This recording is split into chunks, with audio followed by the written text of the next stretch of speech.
अगली अपनी जो ग्रंथि है वो है पीयूष ग्रंथि। तो अंतःस्रावी ग्रंथियां पढ़ रहे थे। अंतःस्रावी ग्रंथियां वो होती है जो जिनसे निकलने वाले जो रासायनिक पदार्थ हैं उनको हार्मोन कहते हैं। नलिका विहीन होती है, अपने स्राव को सीधे रक्त में छोड़ देती है। हाइपोथैलेमस, पीयूष ग्रंथि, पीनियल ग्रंथि, थायराइड, पैराथायराइड, थाइमस, अग्नाशय, अधिवृक्क और जनन ग्रंथियां, ये सभी जो ग्रंथियां हैं वो अंतःस्रावी ग्रंथियों के अंतर्गत आती है। जिसमें से हमने पिछले वीडियो के अंदर हाइपोथैलेमस ग्रंथि है वो पढ़ी थी। हाइपोथैलेमस अग्र मस्तिष्क के अंदर पाई जाती है। मोचक और निरोधी 2 प्रकार के हार्मोन है, ये स्रावित करती है। और पीयूष ग्रंथि से स्रावित होने वाले हार्मोन है उस पर नियंत्रण रखती है। अगली अपनी जो ग्रंथि है वो है पीयूष ग्रंथि। ये पीयूष ग्रंथि की संरचना है। तो पीयूष ग्रंथि है वो इनफंडिबुलम संरचना के द्वारा हाइपोथैलेमस से जुड़ी रहती है। तो ये इनफंडिबुलम भाग हो गया।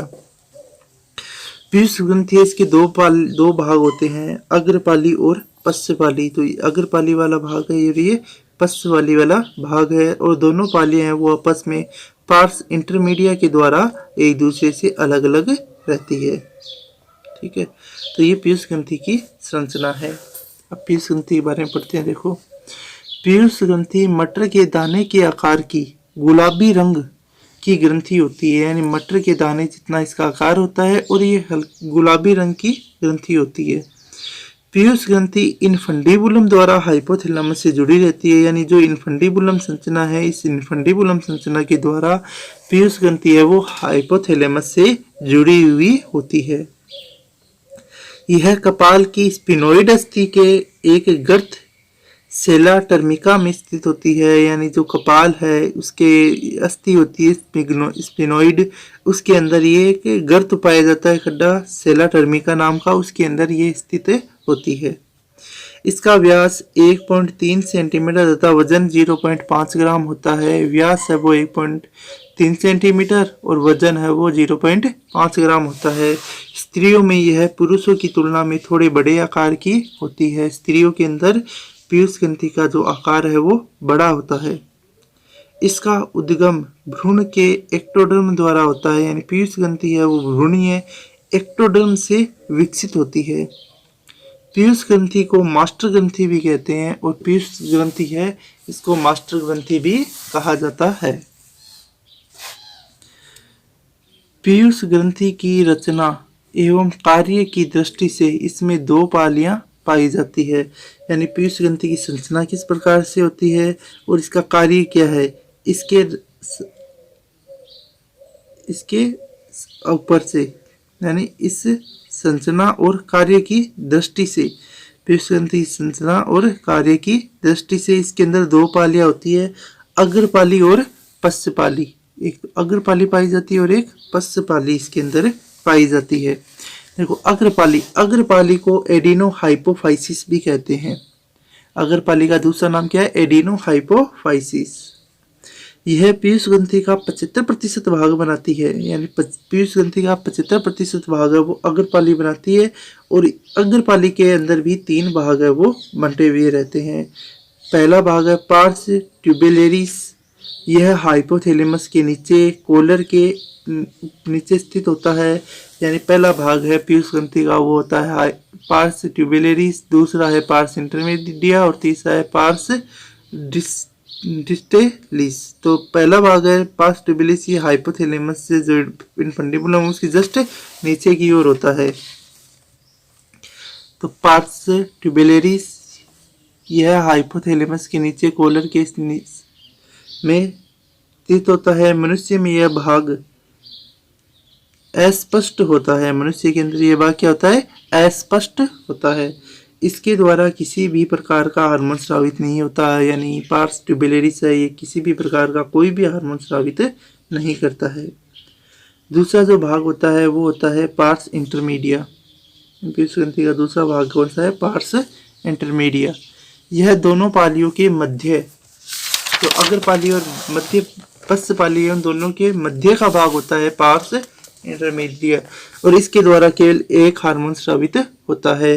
तीसरा भाग है पार्स डिस्टलिस, यह सबसे बड़ा व अग्रपाली का अंतिम भाग होता है, इसके द्वारा 6 हार्मोन स्रावित होते हैं। फिर अग्रपाली के तीनों भाग हो गए। फिर पीयूष ग्रंथि का दूसरी पाली है, उसको पश्च पाली कहते हैं और इसका दूसरा नाम होता है न्यूरोहाइपोफाइसिस, पश्च पाली या न्यूरोहाइपोफाइसिस। तो पीयूष ग्रंथि का 25% भाग पश्च पाली बनाती है, 75% भाग तो अग्रपाली और 25% भाग है वो पश्च पाली बनाती है। पश्च पाली है, इसके 3 भाग होते हैं। पहला भाग है उसको पार्स नर्वोसा कहते हैं। अग्रपाली के द्वारा स्रावित हार्मोनों का संग्रह होता है, यानी पार्स नर्वोसा के अंदर जो अग्रपाली के द्वारा जो हार्मोन स्रावित होते हैं उनका संग्रह है वो पार्स नर्वोसा के अंदर किया जाता है। यह पार्स ट्यूबुलरिस के नज़दीक स्थित होता है। दूसरा भाग है उसको मध्य इमेनिट्स कहते हैं, यह हाइपोथैलेमस के नीचे स्थित होता है। और तीसरा भाग पीयूष ग्रंथ है, यह नीचे की ओर उभरा हुआ भाग होता है। तो ये पीयूष ग्रंथि की संरचना है। यहाँ तक पीयूष ग्रंथि की संरचना में एक बार वापस देख लो हमने क्या क्या पढ़ा है। पीयूष ग्रंथि है वो मटर के दाने के आकार की होती है, गुलाबी रंग की होती है और इन्फंडिबुलम के द्वारा जो हाइपोथैलेमस है उससे जुड़ी हुई रहती है। इसका व्यास है वो 1.3 सेंटीमीटर होता है और 0.5 ग्राम इसका वजन होता है। स्त्रियों के अंदर ये पुरुषों की तुलना में बड़े आकार की होती है, ठीक है। और इसका निर्माण है वो भ्रूणीय एक्टोडर्म से होता है, ठीक है। पीयूष ग्रंथि है, इसको मास्टर ग्रंथि भी कहते हैं। पीयूष ग्रंथि को क्या कहा जाता है? मास्टर ग्रंथि, क्योंकि ये जो अन्य और ग्रंथियां हैं उनसे स्रावित होने वाले हार्मोनों पर नियंत्रण रखती है, इसलिए इसको मास्टर ग्रंथि भी कहते हैं। पीयूष ग्रंथि है, इसके अंदर 2 पालियां पाई जाती है, अग्रपाली और पश्च पाली। अग्रपाली को न्यूरोहाइपोफाइसिस भी कहते हैं और पश्च पाली को, ठीक है, इसको अग्रपाली को एडिनो हाइपोफाइसिस कहते हैं, पश्च पाली को न्यूरो हाइपोफाइसिस कहते हैं। तो एडिनो हाइपोफाइसिस या अग्रपाली है, यह पीयूष ग्रंथि का 75% भाग बनाती है और इसके 3 भाग होते हैं। पार्स ट्यूबुलरिस जो हाइपोथैलेमस के नीचे होता है, पार्स इंटरमीडिया जो दोनों पालियों के बीच में होता है और नीचे की ओर होता है पार्स डिस्टलिस जो सबसे अंतिम भाग होता है और इससे 6 प्रकार के हार्मोन स्रावित होते हैं। पश्च पाली न्यूरोहाइपोफाइसिस भी कहते हैं, इसके भी 3 भाग होते हैं। पार्स नर्वोसा जो पीयूष ग्रंथि द्वारा स्रावित होने वाले हार्मोनों का संग्रह करता है। मध्य में होता है इमिनेट्स जो हाइपोथैलेमस के नीचे स्थित होता है और सबसे लास्ट में स्थित होता है तीसरा भाग पीयूष ग्रंथ, ठीक है, जो नीचे की ओर उभरा हुआ भाग होता है। अब पीयूष ग्रंथि की जो अग्रपाली है, इस अग्रपाली द्वारा स्रावित होने वाले हार्मोन और उनके कार्य। तो अग्रपाली के द्वारा कौन कौन से हार्मोन स्रावित होते हैं और इसके क्या क्या कार्य हैं। तो पीयूष ग्रंथि द्वारा सबसे पहला जो हार्मोन स्रावित होता है अग्रपाली के द्वारा, उसका नाम है वृद्धि हार्मोन या सोमेटोट्रोपिक हार्मोन।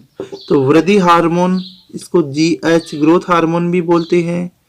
सोमेटोट्रोपिक हार्मोन यानी STH का पूरा नाम क्या हो गया?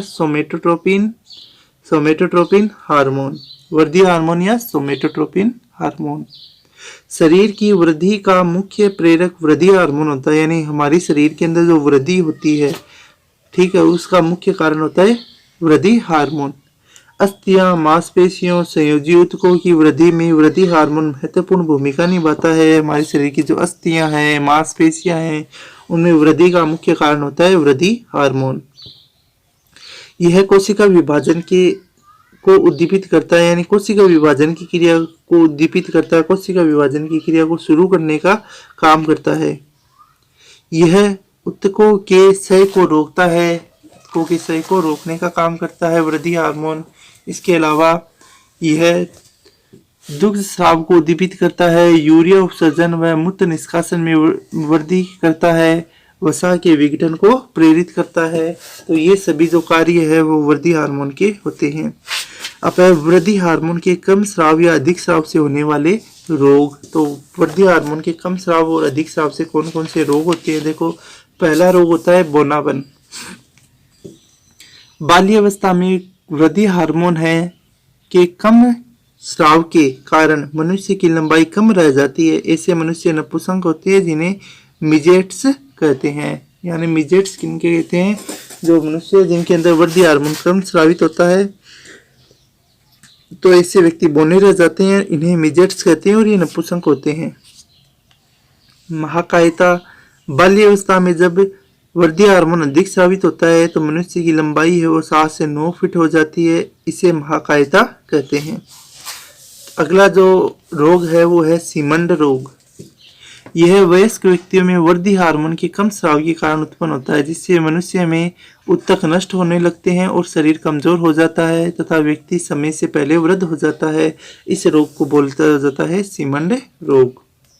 अगला और चौथा रोग है वृद्धि हार्मोन के कारण होने वाला, वो है अग्रति कायता रोग।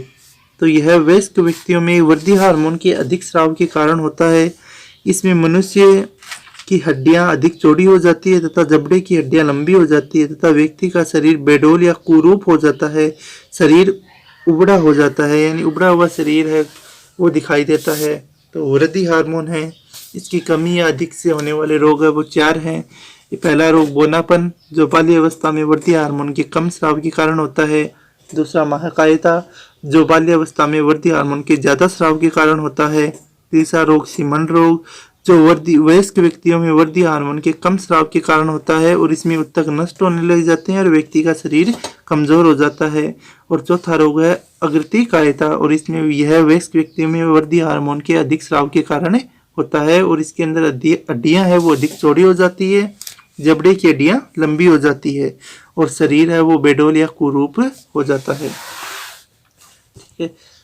अग्र जो पाली है पीयूष ग्रंथि की, उससे साबित दूसरा हार्मोन है गोनेडोट्रोपिक हार्मोन। गोनेडोट्रोपिक हार्मोन जिसे GTH गोनेडोट्रोपिक हार्मोन कहते हैं। तो इसके बारे में हम अगले वीडियो के अंदर पढ़ेंगे।